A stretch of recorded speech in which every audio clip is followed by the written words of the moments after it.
नीलगिरी के जंगलों में सभी जानवर अपना जीवन यापन बड़े प्यार और आराम के साथ कर रहे थे। उन जानवरों के बीच में एक अकड़ू नाम का गधा भी था। अकड़ू अपने व्यवहार से बहुत ही नेक और सबकी मदद करने वाला गधा था। उस जंगल में केवल एक ही गधा अकड़ू ही था।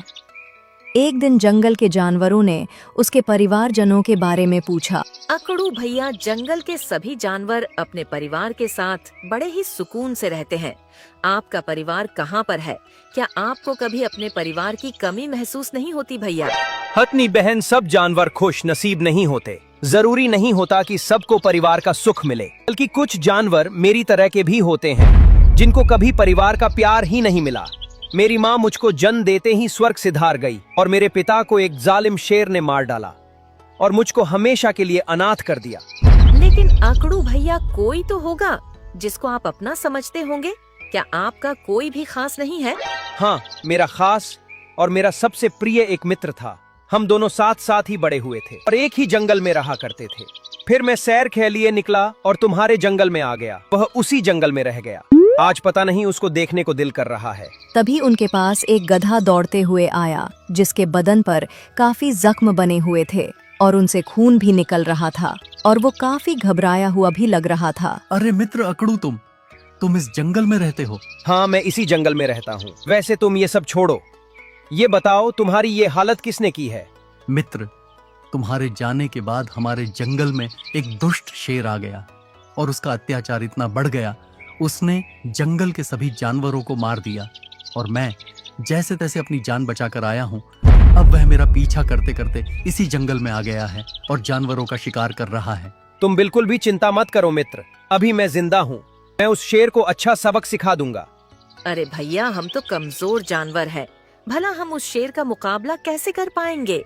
हमको भी किसी ताकतवर प्राणी की मदद लेनी चाहिए। नहीं हथनी बहन, जरूरी नहीं कि किसी को हराने के लिए ताकत की ही आवश्यकता पड़े। बुद्धि का प्रयोग करके भी बड़ी सी बड़ी मुश्किलों को भी हल किया जा सकता है। फिर ये शेर किस खेत की मूली है? अच्छा अकड़ू भैया, अगर तुमको हमारी आवश्यकता पड़े तो बता देना। पूरे जंगल के जानवर तुम्हारे साथ खड़े हैं। तुम अपने आप को अकेला मत समझना। तुम्हारा बहुत धन्यवाद हथनी बहन, लेकिन मैं इस बार उस शेर को ताकत से नहीं बल्कि बुद्धि से मात दूंगा।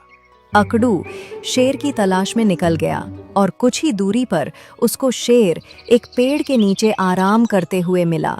अकड़ू गधे को अपने पास आता हुआ देख शेर अपने आप से बोला, अरे वाह, इस जंगल के जानवर तो बहुत ही मूर्ख है जो अपने आप ही मेरा भोजन बनने के लिए मेरे पास आ रहे हैं।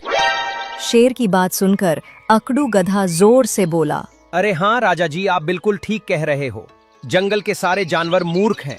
जब इतना ताकतवर शेर यहाँ बैठा है तो हमको किसी और शेर की गुलामी करने की क्या जरूरत? अगर किसी शेर का भोजन ही बनना पड़े तो मैं तो चाहूंगा कि मैं किसी आप जैसे ताकतवर का ही भोजन बनूं। क्या कहा तुमने? मैं इस जंगल में आया हूँ, तो क्या इस जंगल में पहले से ही एक और शेर है? हाँ राजा जी, इस जंगल में बहुत ही खूंखार शेर है और बहुत ज्यादा ताकतवर भी है।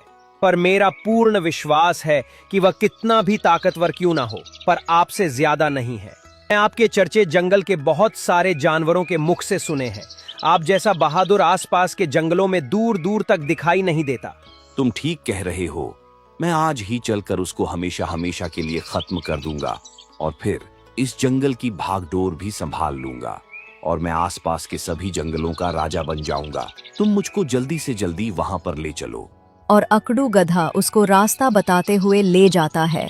दोनों रास्ते में जा ही रहे होते हैं, तभी उनको एक तालाब दिखता है। देखिए राजा जी, इस जंगल का राजा इस तालाब के पानी को एक बार में पी जाता है। अकड़ू क्या सच में इतना बड़ा है कि वह एक बार में इस तालाब के सारे पानी को पी जाता है? हाँ महाराज, उसको एक बार बहुत जोरों से प्यास लगी थी तो उसने इस तालाब के सारे पानी को पी लिया था। पर महाराज, मुझको पूरा भरोसा है तुम भी इस तालाब के पानी को पी जाओगे, वो भी आसानी के साथ। शेर को गधा की बातों से डर लगने लगा था, लेकिन वह अपने इस डर को छुपा रहा था। वे दोनों वहां से आगे की ओर निकल गए। आगे बहुत सारे जानवरों के कंकाल पड़े थे। उन्हें देखकर अकड़ू गधा शेर से बोला, देख रहे हो राजा जी, ये सब उस शेर की एक समय की खुराक है, पर मुझको पूरा भरोसा है कि इतना भोजन तो आपको नाश्ते के लिए ही कम पड़ता होगा। शेर अकड़ू की बातों से बहुत ज्यादा घबरा गया, लेकिन वह फिर भी अकड़ू की हाँ में हाँ मिलाने लग रहा था। इसके बाद दोनों आगे की ओर बढ़ने लगे और एक पर्वत के पास पहुंच गए। तभी पर्वतों से बड़े बड़े पत्थर आकर नीचे गिरने लगे। राजा जी, वो शेर इन्हीं पर्वतों की गुफाओं में रहता है और जब वो अंगड़ाइयां लेता है तो ऐसे पत्थर निकलकर गिरने लगते हैं। क्या वो सच में इतना ताकतवर है?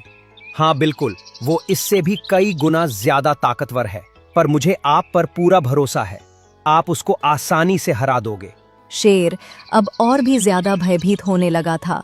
राजा जी, अब आप अपनी पूरी शक्ति के साथ उस शेर को ललकारिए। शेर इतना ज्यादा डर चुका था कि अब उसके मुंह से आवाज भी नहीं निकल रही थी।